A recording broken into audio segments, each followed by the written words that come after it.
ассалому алайкум дӯстон, хуш омадем ба шабакаи мо. Дар навори имрӯза оиди тозатарин ва муҳимтарин хабарҳо аз ҷаҳони ММА гап мезанем. Барои ҳамин наворро то охир тамошо кунен ва лайку комментария гузоштанро фаромӯш накунен. Мо боша оғоз мекунем аз шикояти Хорхе Масвидал оиди чемпиони вазни худ Леон Эдвардс. Аз рӯи суханҳои Масвидал Леон Эдвардс аз муҳориба зидди ӯ гурехта истодааст. ин шахс ҳозир чемпион аст ва агар ки ӯ ба Дана Вайт гӯяд ки бо ман ҷангидан мехоҳад, пас UFC ин муҳорибаро ташкил мекунанд. агар ки ӯ дар ҳақиқат чунин хоҳиш дошта боша, пас мо ба осонӣ ин муҳорибаро ташкил карда метонем.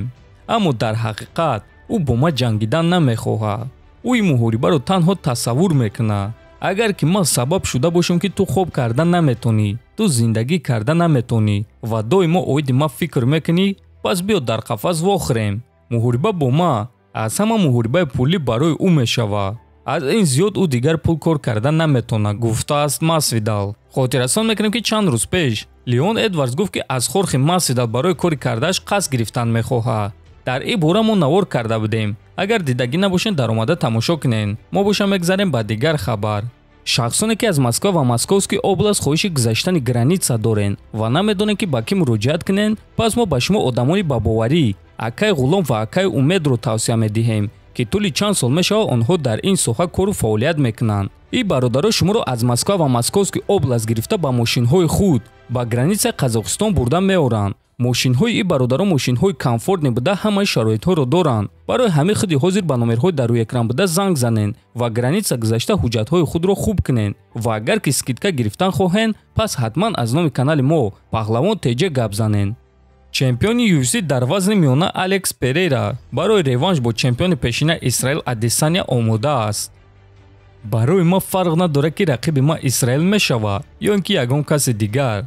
агар ман дар ҷои ӯ мебудам, пас намешитобидум. аммо агар ки ӯ боз ҷангидан хоҳад, пас майлаш. Адесаня чемпион буд ва агар ки ӯ реванш хоҳад, пас ӯ ҳақ дорад ки ин корро кунад, чунки ӯ 5 маротиба камарбанди худро ҳимоя карда буд. муҳорибаи мо хуб гузашт. дар якум раунд ӯ маро қариб буд ки ба нокаут равон кунад. аз ҳамин сабаб ӯ фикр мекунад ки маро шикаст дода метавонад. аммо ин чиз маро хавотир намекунад. ман боз бо ӯ муҳориба мегзаронам. барои ман ин чиз проблема нест.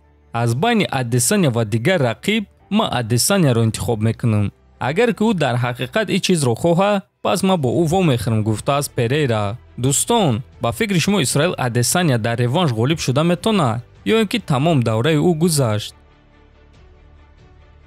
варзигари тоҷик чемпиони ташкилоти LFA Муин Ғафуров як эълони муаммодор кард. ӯ дар саҳифаи инстаграми худ ана ҳамин аксро гузошта чунин суханҳо навишт: ҳамаи чиз бо хости Аллоҳ аст. ба пеш меравем. ба наздикӣ хабарҳои нав мешавад, навиштааст Ғафуров.